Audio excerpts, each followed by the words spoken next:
قبل اس کے کہ اپنے سوال شروع کروں، میں آپ کو ایک بات بتانا چاہتا ہوں ہے کہ یہاں پہ جب سے ہم نے دلی میں شام رہتے ہیں، پرانی دلی میں خصوصاً، وہاں پہ جب سے ہم نے اہل بیت کی شان بیان کرنی شروع کی ہے اور اپنا عقیدہ ظاہر کیا ہے لوگوں پہ کہ ہم اہل بیت لے رکھتے ہیں، سب سے پہلے اللہ، پھر اللہ کے رسول، پھر اہل بیت، ہمارے جو ہے فتوے لگنے شروع ہو گئے ہیں کہ یہ رافضی ہو گئے ہیں، یہ شیعہ ہو گئے ہیں، کہ مجھے نہیں پتا کہ اس کی کیا سچائی ہے، لوگ کیا سمجھ رہے ہیں، لیکن ہم سب یہ لوگوں میں جو ہے علیہ السلام و اطہار کی تعلیمات کو عام کیا جائے. اور جی پہلے بھی میں نے آپ سے 3-4 بار آ کے لائیو بات کی ہے، اور آپ کے جو بیانات ہیں بڑا فیض اٹھایا ہے لوگوں میں. تو آپ کے یہاں میں پرانی دلی کو بتانا چاہ رہا تھا، اور جہاں تک میرے عقیدے کی بات ہے میں کلیئر کرنا چاہتا ہوں آپ کے پروگرام کے کہ اگر بات یہ ہے کہ علی کو اگر مولا کہنا شیعہ ہے تو ڈیفینیٹلی میں شیعہ ہوں، میرے گھر والے شیعہ ہیں، ہم سب شیعہ ہیں. غدیر کو ماننا شیعت کا اعلان ہے تو میں بالکل غدیر کو مانتا ہوں، میں سقیفے کو نہیں مانتا.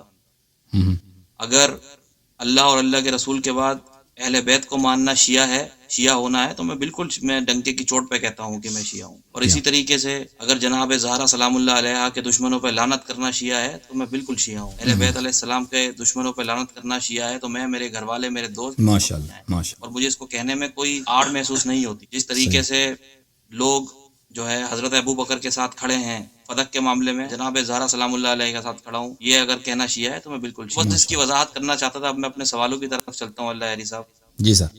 میرا پہلا سوال یہ ہے کہ آپ کے مطابق کہ جناب زہرا سلام اللہ علیہ سے فدق چھینا گیا، مولا علی سے خلافت کو جو ہے غصب کیا گیا، جی. تو کلام پاک میں جو آیت تطہیر ہے اور آیت مباہلہ ہے، جن لوگوں نے فدق چھینا، جن لوگوں نے خلافت کو غصب کیا، ان کے لیے کیا بڑی بات تھی کہ وہ یہ 2 آیتیں قرآن سے نکال دیں؟ اور میں نے غالباً آپ سے سنا ہے یا کہیں اور سے سنا ہے کہ 3/4 قرآن مولا علی کی شان میں نازل ہوا، یا وہ آیتیں ان سے ریلیٹڈ ہیں. تو ان کے لیے کیا مشکل تھی کہ یہ آیتیں نکال دیں؟ ایسا کیوں نہیں کیا گیا؟ تو دیکھیں بھائی صاحب، سب حقیقت کو غائب کرانا یہ کسی کے لیے ممکن نہیں ہوتا. جو گورنمنٹس ہیں یہ، اور جو اب ابھی ہمارے زمانے میں جو سازشیں ہوتی ہیں وہ بہت کوشش کرتے ہیں کسی بات کو چھپائیں، حقیقت کو چینج کریں. بعض دفعہ پوری حقیقت کو چھپانے میں کامیاب ہوتے ہیں، بعض دفعہ کامیاب نہیں ہوتے. بعض دفعہ وہ غلطی کر جاتے ہیں، وہ سمجھتے ہیں کہ لوگ اس بات کو اگر نہ چھپائیں لوگوں کو سمجھ نہیں آئے گی. ٹھیک ہے نا، کوئی ایسے ایویڈنس ہوتا ہے اس کو نہیں چھپاتے، جو بڑے بڑے ایویڈنس ہوتے ہیں اس کو چھپاتے ہیں، چھوٹے چھوٹے کو نہیں چھپاتے ہیں.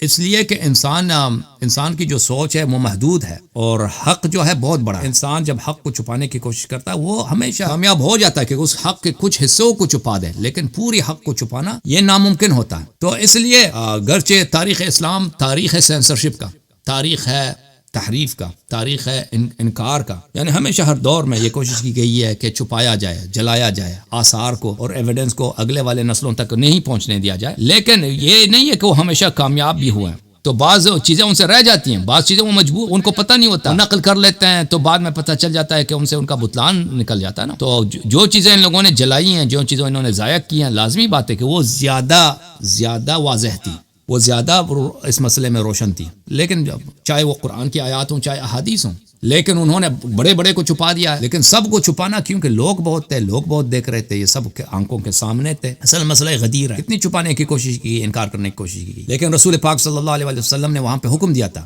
کہ جو یہاں پہ حاضر ہیں وہ سب دوسروں کو جو حاضر نہیں ہے پہنچا دیں غدیر کا خبر، ان کو پہنچائے. تو اس لیے اس حدیث کے روات بہت زیادہ ہیں، کیونکہ جن لوگوں نے سنا ہے نا ان کو سمجھ آ گیا کہ یہ واجب ہے اس کا نقل کرنا، تو انہوں نے نقل کیا. اور جو دوسروں نے بھی سنا پھر انہوں نے بھی یہی سمجھا کہ یہ واجب ہے اس کا نقل کرنا، تو انہوں نے نقل کیا.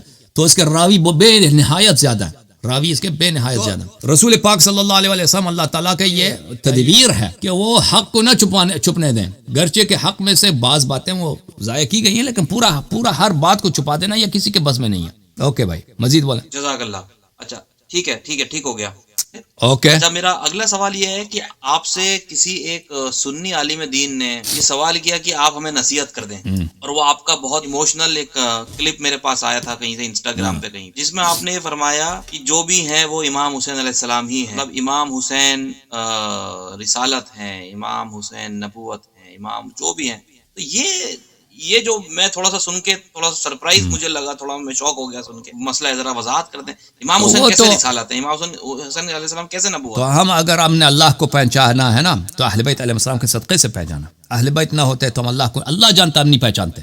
اللہ ہوتا، اللہ یہ وحدہ، اگر اہل بیت نہ ہوتے تو اللہ وحدہ لا شریک ہوتا، لیکن اللہ کو ہم نہیں جانتے، نہ پہچانے ہوتے، ہم مشرک ہوتے، ہم پتہ نہیں کیا ہوتا. اہل بیت علیہ السلام کا صدقہ ہے. اگر توحید ہمارے پاس ہے تو اہل بیت طاہرین علیہ السلام کا صدقہ ہے. اگر ہم رسالت مآب صلی اللہ علیہ وسلم کو جانتے ہیں، پہچانتے ہیں، یہ اہل بیت طاہرین علیہ السلام کا صدقہ ہے، ان کے تفضل ہے، ان کا احسان. اگر ہم قرآن کو جانتے ہیں، قرآن کی آیات سے تفسیر سے واقفیت ہے، تو اہل بیت ابرار علیہ السلام کا احسان ہے. اگر وہ نہ ہوتے نا اہل بیت علیہ السلام، لوگ اور بھی مسلمان ہیں جو نبی صلی اللہ علیہ وسلم کو مانتے ہیں، وہ ان کا کیا، ان کا توحید کیا ہے کہ اللہ جو ہے اوپر نیچے جاتا ہے، اللہ تعالیٰ کی داڑھی، ہاتھ ہے، 3-4 ہاتھ ہیں، سب دائیں ہاتھ پہ.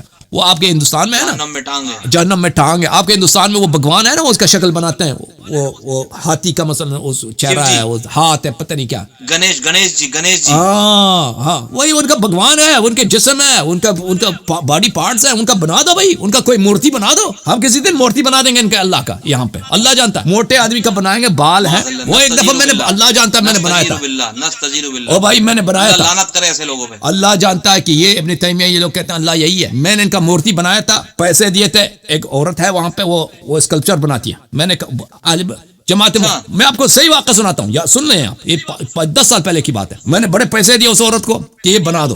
جماعت مخالفین کے احادیث کی روح سے، اللہ جانتا ہے، اس نے بنا دیا. بھائی موٹا ہے، اس کے بال ہیں، وہ کبھی ہنستا ہے کبھی روتا ہے، اس کے ہاتھ ہے ادھر، 2 ہاتھ ہیں، 2-3 ہاتھ ہے، سب اسی سائڈ پہ ہیں، کیونکہ وہ کہتے ہیں اللہ کے ہاتھ سب دائیں طرف. موٹا سا پیٹ ہے، اس کے شلوار ہے، دھوتی پہنا ہوا ادھر. میں نے سب اسی کا بنا دیا، اور اتنا بڑا موٹا سا اس کا بھگوان بن گیا تھا. میں ضرور لانا چاہ رہا تھا پروگرام میں کہ میں دکھا دوں کہ یہ آپ کا رب ہے، یہ آپ کا اللہ ہے. میں نے اس کو بنایا آپ کے لیے، دیکھ لو اپنے رب کے پہچان کرو. پھر کیا ہوا کہ بھائی وہ ایکسیڈنٹ، وہ ٹوٹ گیا بیچارہ. وہ مورتی جو ہے وہ اسٹوڈیو کے صفائی میں وہ ٹوٹ گیا بھائی. تو وہ ٹوٹ گیا، جس نے صفائی کی اس نے بڑی عبادت کی.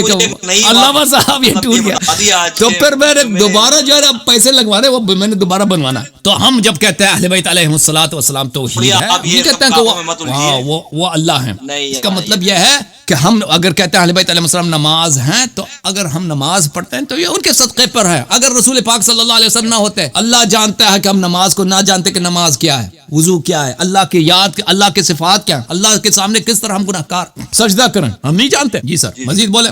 ٹھیک ہے، اب 1-2 سوال اور ہیں، پھر اجازت دوں گا اللہ صاحب. جی سر. میرا اگلا سوال آپ سے یہ ہے کہ شیعہ اور سنی اتحاد پہ آپ کبھی کچھ بات کیوں نہیں کرتے؟ مجھے آج میں نے آپ کا یہ سوال سنا ہے، جواب سنا ہے اس سے پہلے، لیکن دو سوال ہیں. شیعہ آپ نے ابھی اپنے جو موقع پیش کیے ہیں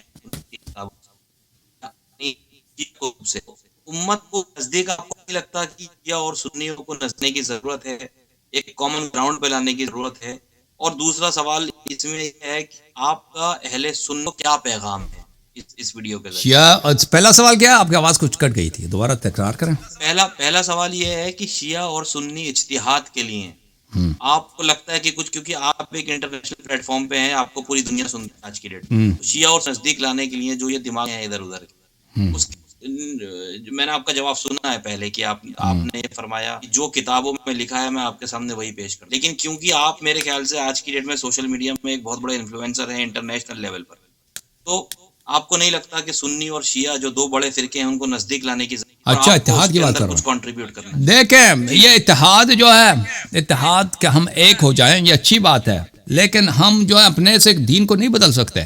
اتحاد کا نسخہ اگر یہ دین اللہ کی جانب سے ہے تو اللہ نے اس کا نسخہ دے دیا ہے اتحاد کا، وحدت کا، کہ ہم ایک بن. رسول اللہ صلی اللہ علیہ وسلم نے اس کا نسخہ، اس کا پرسکرپشن دے دی ہے. یہ اگر ہمیں اپنے سے ابھی ایک نسخہ بنا دوں نا کہ ہم اتحاد اس طرح کریں گے، اس کا کیا فائدہ؟ میں نہ نبی ہوں، نہ میں اللہ ہوں، نہ مجھ پہ وحی آتی ہے، اور نہ کسی دوسرے عالم پہ وحی آتی. یہ دین اگر الیوم اکملت لکم دینکم، اگر یہ دین کامل ہے تو اس میں سب باتیں ہیں. اس میں سے ایک اگر اتحاد کوئی چیز ہے تو اس دین میں ہے، اور اللہ تعالیٰ نے بتا دیا کہ کس طرح اتحاد کرو. رسول اللہ صلی اللہ علیہ وسلم نے بتا دیا، انی تارک فیکم من ان اخذتم به لن تضلوا بعدی ابدا، کتاب اللہ و عترتی. اتحاد کا مطلب یہ ہے اہم فرقوں کو چھوڑ دیں، وہ جو اللہ اور رسول صلی اللہ علیہ وسلم نے بتایا کہ قرآن اور عترت کی اتباع کریں. شیعہ کو چھوڑ دیں، شیعہ کیا کرتے ہیں، یہ شیعہ کوئی معیار نہیں. اللہ اور رسول صلی اللہ علیہ وسلم نے ہمیں قرآن اور اہل بیت طاہرین علیہ صحابہ کو فرمایا قرآن اور اہل بیت طاہرین علیہ السلام کی اتباع کرو. آج اگر ہم اسی بات پہ آ جائیں نا کہ ہم قرآن اور اہل بیت طاہرین علیہ السلام کی اتباع کرتے ہیں، وحدت ہی وحدت، اتحاد، سچ پکا اتحاد، حقیقی اتحاد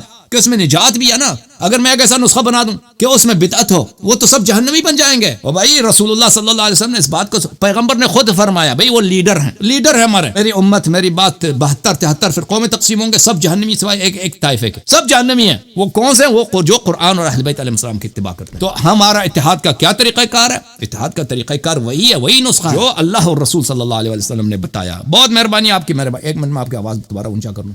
جی جناب, ہاں بس ایک دو سوال اور رہ گئے ہیں میرے, پھر اوئے دو مزید, ہر دفعہ دو کہتے ہیں, دو مزید ہیں. چلے بولیں. میرے 4. اچھا, ایک اس میں دوسرا سوال آپ نے ایڈریس نہیں کیا ہے, وہ ایڈریس کر دیں کہ اہل سنت کی جو لوگ ہیں ان کو کیا پیغام ہے. آپ میرا کوئی نیا پیغام نہیں ہے, میرا وہی پیغام ہے کہ پیغمبر صلی اللہ علیہ وآلہ وسلم, اللہ تعالیٰ پیغمبر نبی صلی اللہ علیہ وآلہ وسلم نے اپنے بعد ہمیں اہل بیت علیہم الصلوۃ والسلام سے صرف محبت کرنے کا حکم نہیں دیا, ان کے اتباع کرنے کا بھی حکم دیا. اتباع کر دین, ہم اتباع کا مطلب یہ ہے کہ ان کے فرامین کو سن لیں, ان کی باتوں کو سن لیں, عمل کریں. تو جس طرح پیغمبر صلی اللہ علیہ وسلم کے اقوال حجت ہیں, اسی طرح اہل بیت طاہرین علیہ السلام کے اقوال حجت ہیں, اور ہم اس بات کو اپنائیں, اس پر عمل کریں. شیعوں کو بھی کہتا ہوں, مخالفین کو بھی کہتا ہوں, اس کے علاوہ کوئی نجات نہیں. رسول پاک صلی اللہ علیہ وآلہ وسلم نے اہل بیت علیہ السلام کی اتباع پوری امت پہ واجب کی ہے. وہ کون سے اہل بیت؟ جو معصومین اہل بیت علیہ السلام, ان کی اتباع واجب کر دی پیغمبر نے. تو آ جائے ہم اور آپ ان کی اتباع کریں. صحابہ کی پیغمبر, کتنے روایات ہیں بخاری مسلم میں کہ قیامت کے دن صحابہ جہنم جائیں گے, پیغمبر صلی اللہ علیہ وسلم کہیں گے یہ میرے اصحاب ہیں, تو اللہ کی جانب سے ندا آئے گا کہ آپ کو نہیں معلوم کہ انہوں نے دین میں کیا کیا بدعتیں داخل کی. یہ جو آپ اہل بیت علیہ السلام کو چھوڑ کر صحابہ کی اتباع کرتے ہو, جن کے متعلق تم خود روایت کرتے ہو کہ یہ جہنم جائیں گے اس لیے کہ دین میں بدعتیں داخل کی ہیں, تو بھائی یہ کوئی عاقل اس طرح کرتا ہے؟ یہ کوئی عقل ہے آپ کی؟ تو میرا جو آپ سب مسلمانوں سے گزارش ہے کہ ہم پہچان لیں کہ جن کی اتباع واجب ہے, اور جن کی اتباع, اور وہ لوگ جن پر اہل بیت علیہ السلام کی اتباع واجب ہے, اہل بیت علیہ السلام کو چھوڑ کر وہ لوگ جو خود گمراہ ہو چکے ہیں ان کی اتباع کو ہم چھوڑ دیں. جی سر, مزید بولیں آپ. اچھا, رسول خدا پتھر پہنتے تھے, اور مولا علی کون سا پتھر پہنتے تھے؟ اللہ علی صاحب امیر المؤمنین علیہ السلام عقیق پہنتے تھے. پیغمبر صلی اللہ علیہ وسلم کا بھی میرے ذہن میں نہیں ہے ابھی, میرے شاید عقیق پہنتے ہوں گے مجھے. اچھا, بس یہ اب ہو گیا.